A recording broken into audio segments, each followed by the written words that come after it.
আজকে আমরা যে গল্পটা নিয়ে কথা বলবো সেটা কিন্তু শুধু একটা ভূতের গল্প না, এটা একটা হাড়হিম করা প্রতিশোধের গল্প।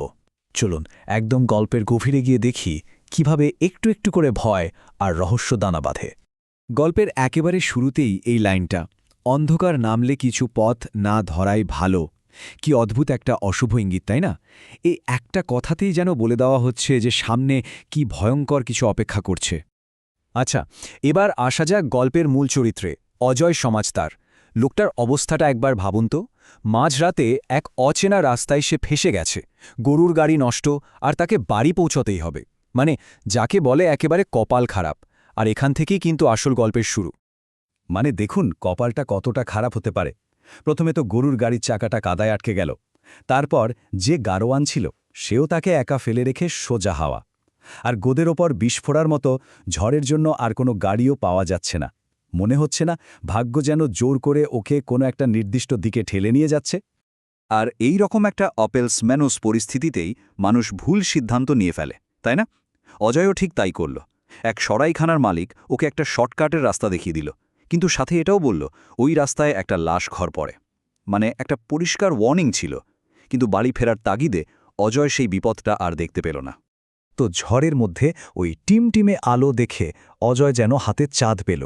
যাক, একটা আশ্রয় তো পাওয়া গেল। কিন্তু সেই স্বস্তিটা বেশিক্ষণ থাকল না, কারণ ভেতরে ঢোকার পরেই সে বুঝতে পারল এটা কোনো সাধারণ বাড়ি নয়। আর তখনই স্বস্তিটা ভয়ে পাল্টে গেল। ঘরে পা দিতেই প্রথম যে জিনিসটা ওকে ধাক্কা দিল সেটা হলো একটা ভয়ঙ্কর গন্ধ। মানে একটা মরা পচা বোটকা গন্ধ।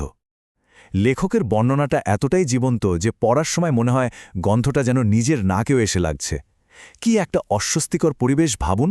আর ঠিক এই পরিবেশের মধ্যেই এন্ট্রি হয় কানাই ডোমের, ওই লাশঘরের রক্ষক। আর এসেই তার প্রথম প্রশ্নটা শুনুন, আপনি কি মরা মানুষ নাকি জ্যান্ত?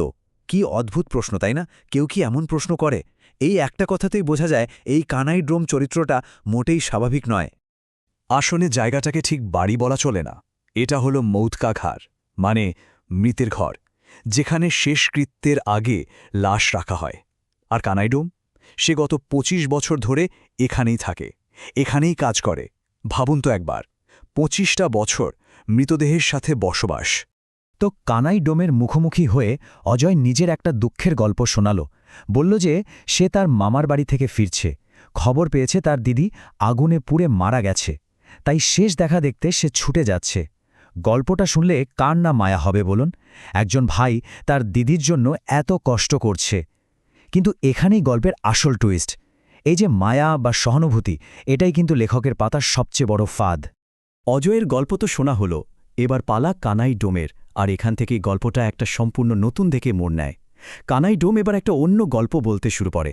সেই গল্পটা ওই লাশঘরে চাদর দিয়ে ঢাকা মৃতদেহটাকে নিয়ে। কানাইয়ের একটা কথা কিন্তু খুব গুরুত্বপূর্ণ। সে বলছে, ভয় তো লাগে জ্যান্ত মানুষদের, এই বেচারিকে পুড়িয়ে মেরেছে মানুষরূপী শয়তান।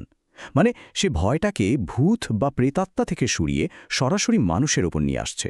তার মতে আসল ভয়টা মৃতদের নিয়ে নয়, আসল ভয় হল জীবিত শয়তানদের।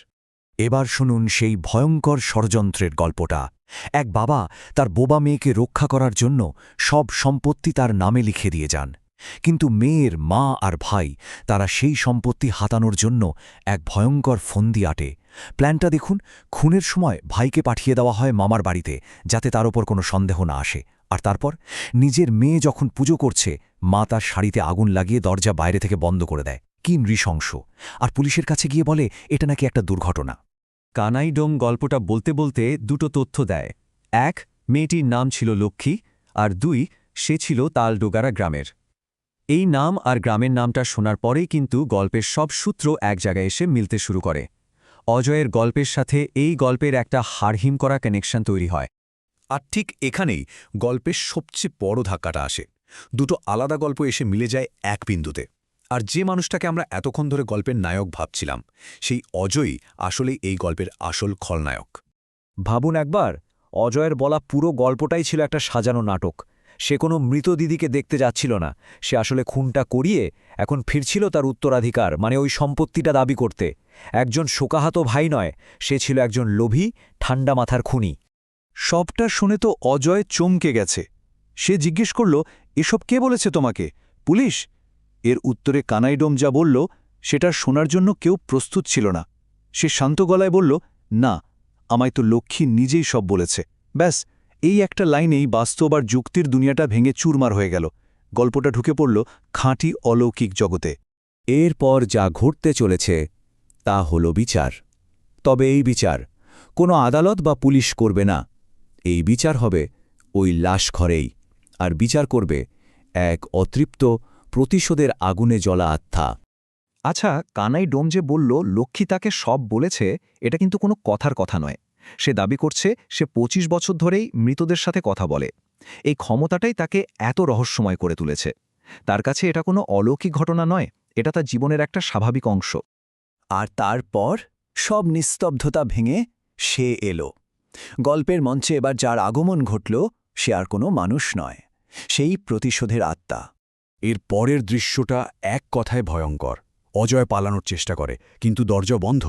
আর তারপরে লক্ষ্মীর পোড়া জ্বলন্ত দুটো হাত এসে তার গলাটা চেপে ধরে। অজয়ের চোখগুলো ঠেলে বেরিয়ে আসে, নাক দিয়ে রক্ত পড়তে থাকে। শরীরটা ছটপট করতে করতে একসময় নিথর হয়ে যায়। যে হাত আগুনে পুড়েছিল সেই হাত দিয়েই বিচার হলো। এটাকে শুধু মৃত্যু বললে ভুল হবে, এটা হলো কর্মফল। গল্পের একেবারে শেষে কানাই ডোম অজয়ের নিথর দেহের দিকে তাকিয়ে শুধু একটা প্রশ্ন করে, বলেছিলাম না মরারা আমার সঙ্গে কথা কয়? বিশ্বাস হলো এবার? এই প্রশ্নটা কিন্তু শুধু অজয়ের জন্য ছিল না, এই প্রশ্নটা যেন লেখকের পক্ষ থেকে আমাদের সবার জন্য। জীবিত আর মৃতের জগতের মধ্যেকার ওই পাতলা দেওয়ালটা নিয়ে আমাদের বিশ্বাসকে নাড়িয়ে দেওয়ার জন্য।